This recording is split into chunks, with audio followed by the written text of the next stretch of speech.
questions, and then we'll get back to MP Westcott. So if MP Westcott doesn't have a problem with that, I see no, she's not angry with me yet, so I'll allow MP Peterson to continue. Yet. Thank you, Mr. Chairman, for the opportunity. Thank you to the Nature Foundation and Ms. Monteflat to join us here today. Good afternoon to all of you, to my fellow colleagues as well, and to the Griffier and Secretariat.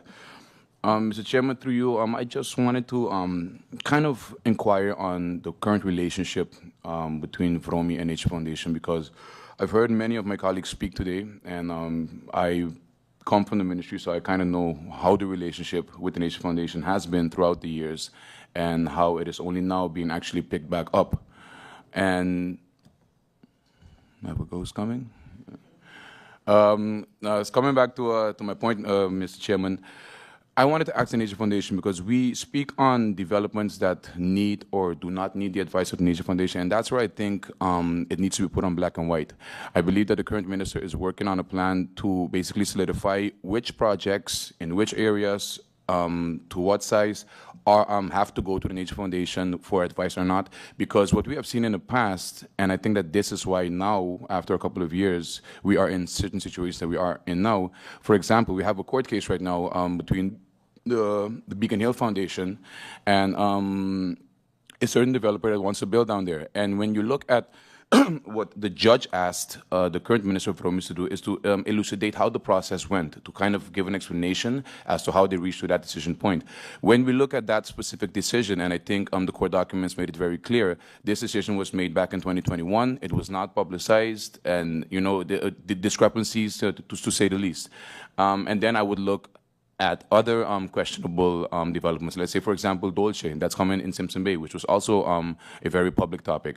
Was the Nature Foundation consulted when it comes to that project, and was their advice taken into consideration?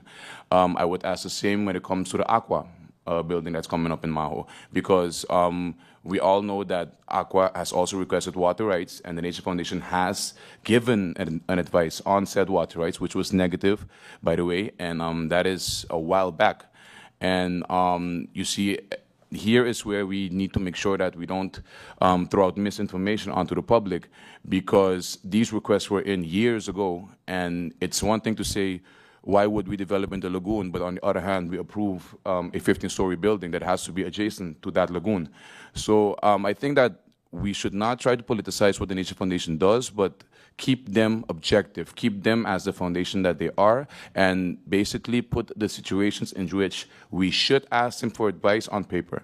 And then let those discussions be up to Parliament, and maybe if we could have the Minister of Romy here next time, and then we can have those political discussions. But I encourage my colleagues to try to stray away from that, because if it gets political, then I don't think we want to subject the Nature Foundation to what is going to come after that. And coming back to the working relationship between Nature Foundation and VROMI, when it comes to the funding, many years we've tried to up the funding, and I believe last time we tried as well. When I started working in VROMI, I believe the funding was 100 grand per year. I believe now it has increased, thank God, but it's still not even half of what we need. My question is, when it comes to the budget that the Minister of VROMI has to present, have there been discussions for him to actually push these things into the budget so that we as Parliament don't have to basically react with an amendment or anything ad hoc, but rather than it coming from the ministry with a plan, because then that's actually more tangible for us as MPs to actually work with. Let me see. I don't think I have any other questions. I thank you guys once again for bringing a very extensive presentation. I, of course, was privy to most of the conversations and the information that was given, but I do hope that we can continue this working relationship, and next time, like MP De Wever alluded to, if we have the Minister of VROMI here as well, I think that that could be also a nice dynamic to see how that would go in the VROMI committee meeting. So just a food for thought there, Mr. Chairman, and thank you for the opportunity. Thank you, MP. Ms. Hickerson, you have the floor. Thank you very much. Thank you for the questions, MP Peterson.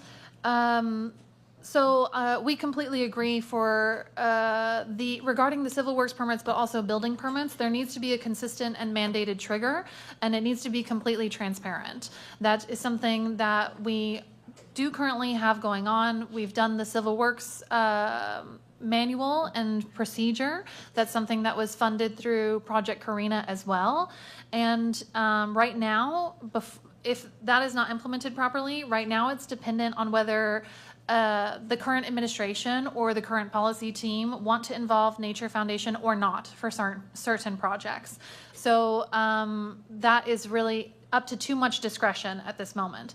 But on the other hand, of course, the Nature Foundation is not staffed to give advice on every single program that happens or development that happens. And there are very clearly small-scale developments that are already maybe in areas that are already developed or are renovations that our impact shouldn't be of high priority there.